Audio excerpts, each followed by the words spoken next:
প্রথমত হলো ব্যাঙ্কগুলি হলো লিকুইডিটি ক্রাইসিস। কারণ আপনি যারা ডিপোজিট রেখেছে টাকা, তাদেরকে তো আপনি এমন তাদের টাকা তো চুরি করে নিয়ে গেছে সব যারা বা দুর্নীতির মাধ্যমে। অতএব ওই ব্যাংকের সাপোর্ট দেওয়ার জন্য একটা ব্যাংক যদি আপনার গ্রাহকদের যদি ডিমান্ডের চাহিদা না দিতে পারে, ঋণ দিতে না দেয়, তো ব্যাংকের তো বেশি অস্তিত্ব দেয়।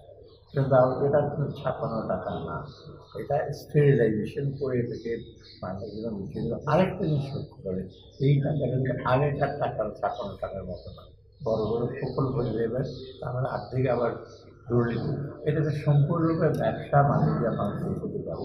তো ওটাকে নূতন করে যে ইনস্টিটিউশনের বিষয়ে ক্রিয়েট করে অথবা ওটা ইনফ্যাক্ট যারা বলছে বাইরে থেকে তাদেরও ফ্যামিলির লাভ হবে এবং ওদের কিন্তু বিদেশে আছে ভালো, সব মিলে ভালো। আপনার বাইরে থেকে অনেক কিছু প্রচার হয়, অপপ্রচার হয়, কিন্তু আমরা যেটা সার্বিক সামষ্টিক অর্থনীতির যে স্টেবিলিটিটা সেটা আসছে এবং আমরা সামনে অনেক নিয়েছি।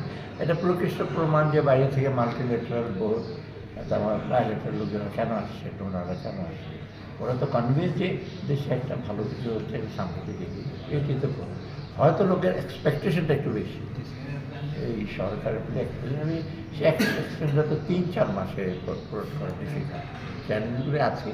তা আমরা চেষ্টা করছি, মানুষকে আমরা বলছি না সারা জীবন অপেক্ষা, সেটা না, আমরা বলছি যত সম্ভব আমরা চেষ্টা করি।